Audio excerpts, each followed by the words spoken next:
And once again, the exciting announcement, well, let's see, this is Math 95. Here we go. The following Zoom session is being recorded and will appear later today on my YouTube channel, Math with Mayo. Therefore, when you participate in the Zoom meeting, if you do not wish for your picture or your name to be made public, please leave the video off and use an alias name. If you have questions during the meeting but do not wish to speak, email me at bmayo@ybcc.edu and I'll respond as soon as I can. All right. So today, eventually, we're going to go on to cover section 8.5, absolute value equations. But before we do that, we had a couple of problems requested from WebAssign. So we're going to take a look at those. This is from section 8.2, part 2, starting with problem number 9. And it says this: write an equation for a linear function whose graph has the given characteristics. It passes through 36, 0, and it's perpendicular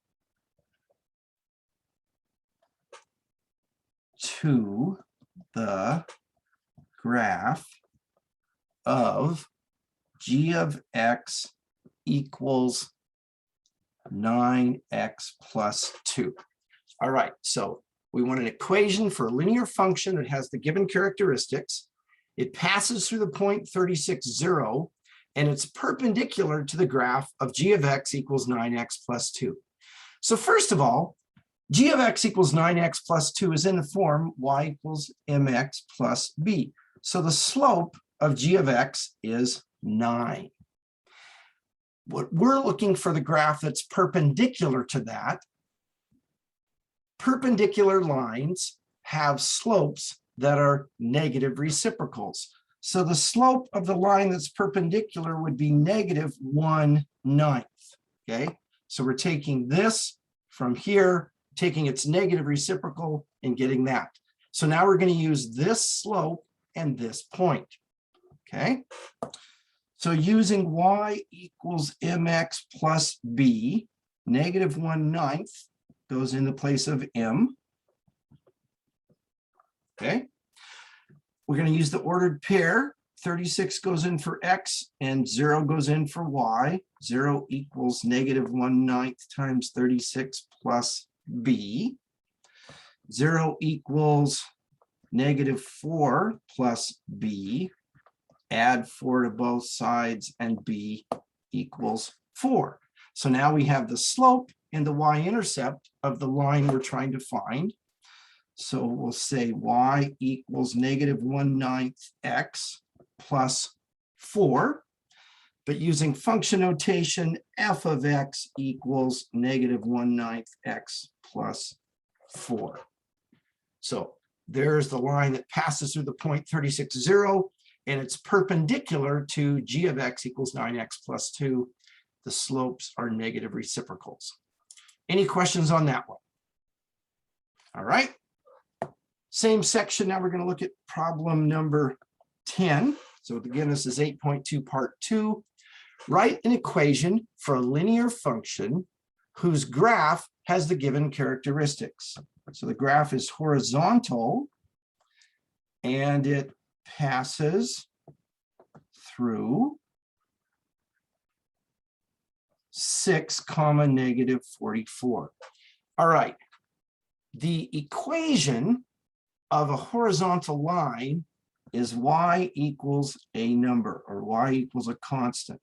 Well, the only y value we're given is negative 44, so it would have to be y equals negative 44. Writing it as a function, it would be f of x equals negative 44. And there we have that one. All righty. So do you have any questions this morning from a previous assignment? Negative. I'm all good. All righty. These ones are actually the ones that I was kind of unsure on, so that works. Okay. So now we're going to go on to section 8.5, which is absolute value equations.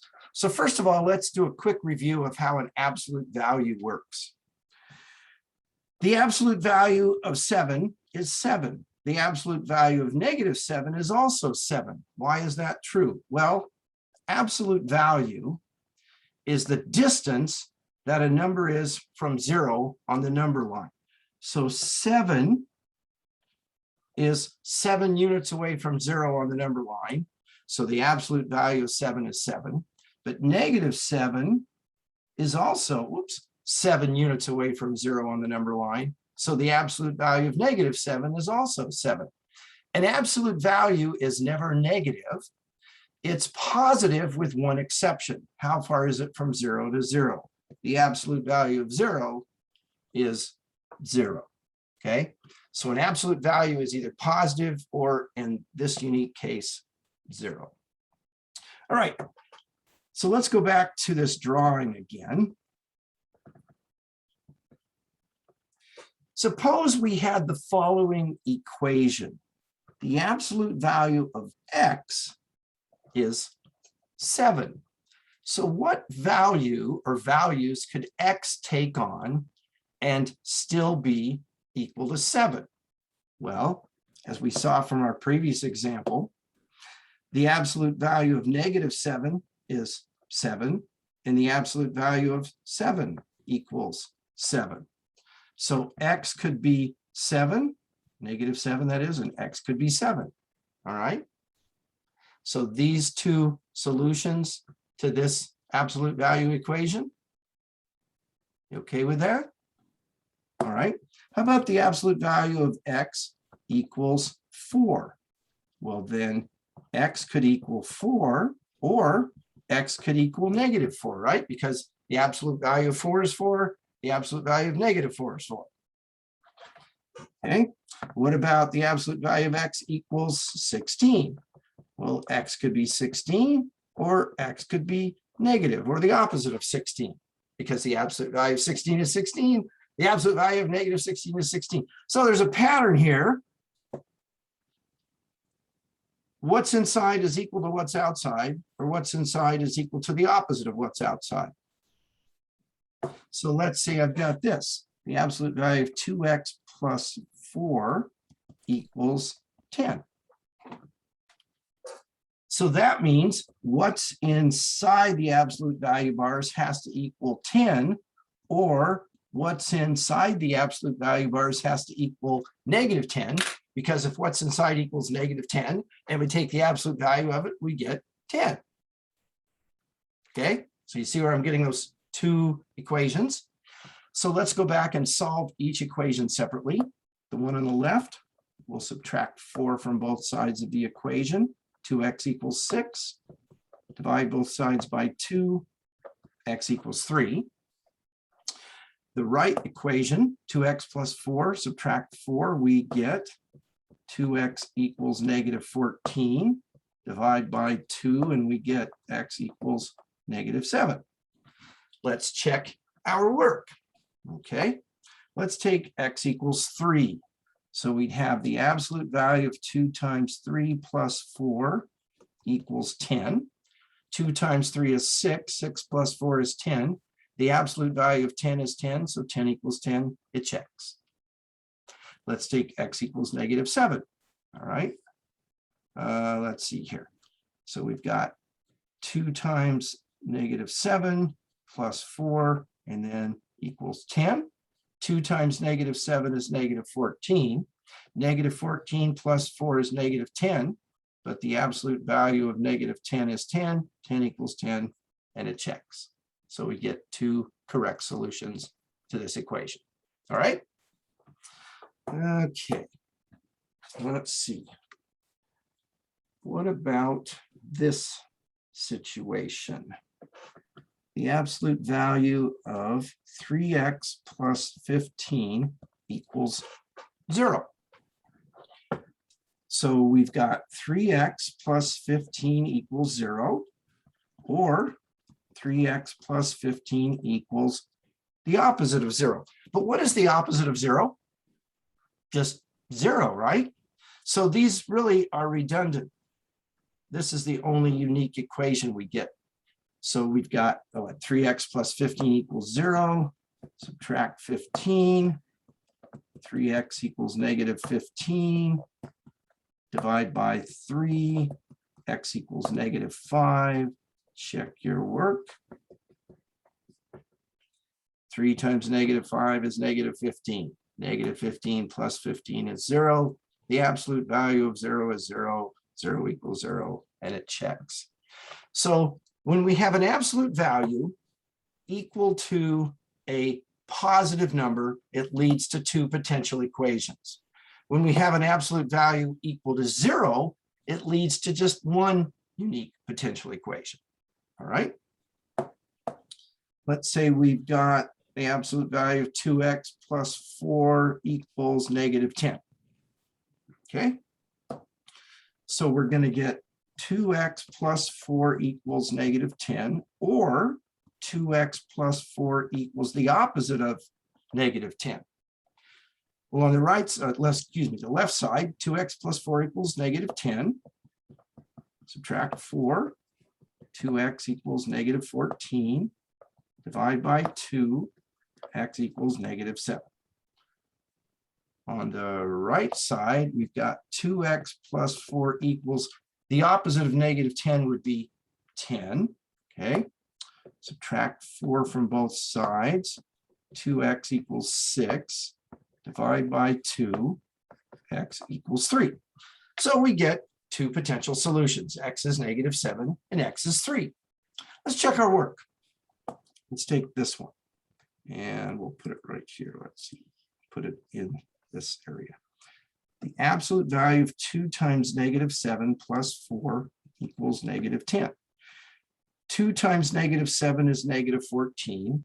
Negative 14 plus 4 is negative 10. The absolute value of negative 10 is 10. So we get 10 equals negative 10. So this is not a solution. Okay. You all right with that? It didn't work? Yeah, sorry, just go back a little bit. Sorry, I lost my train of thought while you were No problem. doing I know I'm kind of booking along here. Feel free to tell me to slow down. Not a problem. So if we put, let's see here. If we put negative 7 into this equation, we get the absolute value of 2 times negative 7 plus 4. Oh, okay. Negative 10. Okay. 2 Right. times negative 7 is negative 14. Negative 14 plus 4 is negative 10. The absolute value of negative 10 is 10. So we get 10 equals negative 10. That doesn't work. Right. I see now. It's the absolute value. Right. X is negative 3. Let's plug that in. 2 times negative 3 plus 4 equals negative 10. Let's see here. 3, not 2 times negative 3, 2 times 3. That's why it wasn't working. So then I get what? 6 plus 4, which is 10, but the absolute value of 10 is 10. 10 equals negative 10. That doesn't work either. Well, let's go back to the original problem right here. I said an absolute value could never be negative, so this is not going to work. Now, if we were in a classroom setting, not using WebAssign, I would say you can look at this and just say no solution because an absolute value can't be negative. But what I think WebAssign asks you to do is to sort of ignore that fact up front, go through, solve it like I did, check the answers, and then say, oh, these answers are extraneous solutions that don't work. Okay, it'll guide you in that kind of instruction. All right. So if an absolute value equals a positive number, it yields two equations which may lead to two solutions. If an absolute value equals 0, it leads to one unique equation that may lead to one solution. If an absolute value is negative, it leads to two false equations. In other words, we solve them, we get the answers, we plug them in, they aren't going to work. Okay. Now, what about a case where you have two absolute values? So let's say, for instance, this one.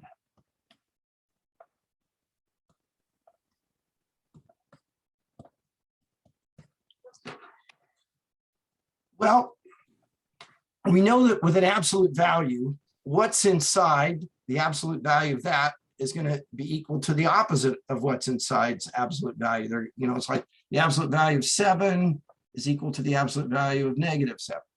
Okay. It's kind of what we've been using.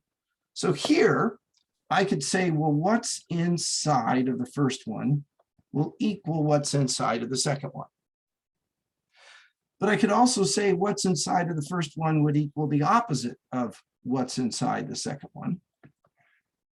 I could also say the opposite of the first one is equal to the second one. And I could say the opposite of the first one is equal to the opposite of the second one. Just like, for instance, the absolute value of 7 equals the absolute value of 7.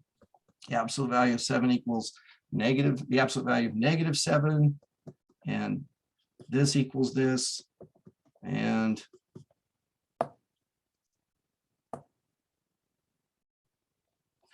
so putting specific numbers to it, you get those situations. But let's go back over here. Take a look at this equation and this equation. If we take the top equation and multiply both sides by -1, we get the bottom equation. So this bottom equation is redundant with the top equation. Okay.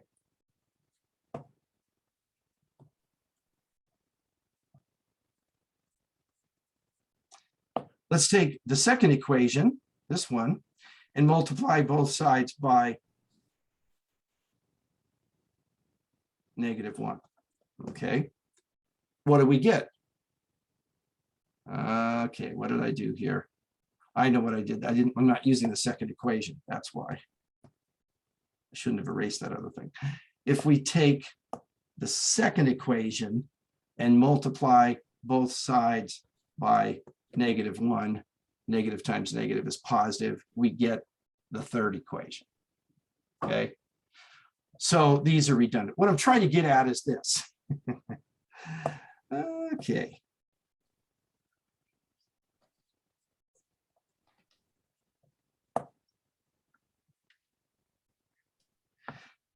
When you have an absolute value equal to an absolute value, what's inside of the first one equals what's inside of the second one, or what's inside the first one equals the opposite of what's inside of the second one. So you still get two different equations, just like we do if we have a single absolute value equal to a positive number. Okay. So then we'd go through and take each of these and solve them. So I'm just putting that one up there. So here are the two possible equations. Okay. What's inside the first equals what's inside the second. What's inside the first equals the opposite of what's inside of the second. Solving the first equation, add 2x to both sides. 6x plus 3 equals 9. Subtract 3. 6x equals 6. Divide by 6. X is 1. Solving the second equation, 4x plus 3 equals -9 plus 2x. Subtract 2x from both sides. Subtract 3 from both sides. Divide both sides by 2. So we get x is 1, x is -6. Okay, let's check our work. Let's take x is 1 and we'll go up here and check it in that box. So we've got the absolute value of 4 times 1 plus 3 equals the absolute value of 9 minus 2 times 1. 4 times 1 is 4. 4 plus 3 is 7. The absolute value of 7 is 7. 2 times 1 is 2. 9 minus 2 is 7. The absolute value of 7 is 7. So that one checks. Okay. Let's take this one and let's see, maybe I can fit it in right down here. The absolute value of 4 times -6 plus 3 equals the absolute value of 9 minus 2 times -6. 4 times -6 is -24. -24 plus 3 is -21. The absolute value of -21 is 21. Okay. 9 minus 2 times -6. -2 times -6 would be plus 12. 9 plus 12 is 21. The absolute value of 21 is 21. So they both check. Okay. So now, first bunch of examples where I took an absolute value equals a positive number, an absolute value equals 0, an absolute value equals a negative number. In each case, on the left side of the equation, the absolute value had already been isolated. There was just the absolute value. But what if we don't have that? What if we've got some other stuff? Well, we need to get rid of it first. Let me give you an example. Let's say I've got this. -10 times the quantity 16, or the absolute value of the quantity 16x plus 4 minus 3 equals -3. So I got a whole bunch of stuff on the left side of the equation. Before I do anything else, I need to isolate that absolute value. Okay, I need to isolate this piece of the puzzle. So I'm going to add 3 to both sides, which is going to give me -10 times the absolute value of 16x plus 4 equals 0. I'm going to divide both sides by -10, which gives me the absolute value of 16x plus 4 equals 0. Now I can take it and split it up according to the things we talked about before. Well, since we've got an absolute value equal to 0, 0 and the opposite of 0 are the same thing, so we're only going to have one unique equation. All right, going through and solving that, subtracting 4, 16x equals -4, divide by 16, x equals -4/16, which reduces down to -1/4. Let's check our work by plugging that into the original equation. Okay. 16 times -1/4. 16 over 4 is 4 over 1. 4 times -1 is -4. -4 plus 4 is 0. So we've got -10 times the absolute value of 0, which is 0. -10 times 0 is 0. -3 equals -3. So it checks. But again, we had to isolate the absolute value first before we did anything else. Okay. So if you have an equation with one absolute value, isolate the absolute value first. Then if the absolute value equals a positive number, you get two equations. Solve them, check your solutions. If it's equal to 0, you get one equation, solve it, check your solution. If it's equal to a negative number, solve it, you get two solutions, neither of which work. Okay. If you have two absolute values, you want one on each side of the equation. You take what's inside of the first equals what's inside of the second, or what's inside of the first equals the opposite of what's inside of the second. And when you take the opposite of it, make sure that you take the opposite of the whole thing, not just the first thing. So negative and then parentheses around that whole quantity inside of it. All right. That's pretty much it. Do you want any examples of any of these, more examples of the stuff we looked at? No, I think I'm good. I mean, like with this last one, just looking at without doing the math, I had 1/4. Yes, this one. So I mean, I was close, but then once you did the math, I figured it out. Okay, so you see where you lost the negative? Yep.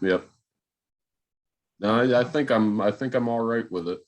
Okay, well, then we'll call it quits for the day, and I'll be back at 1:15 should you have need of me. Have a great rest.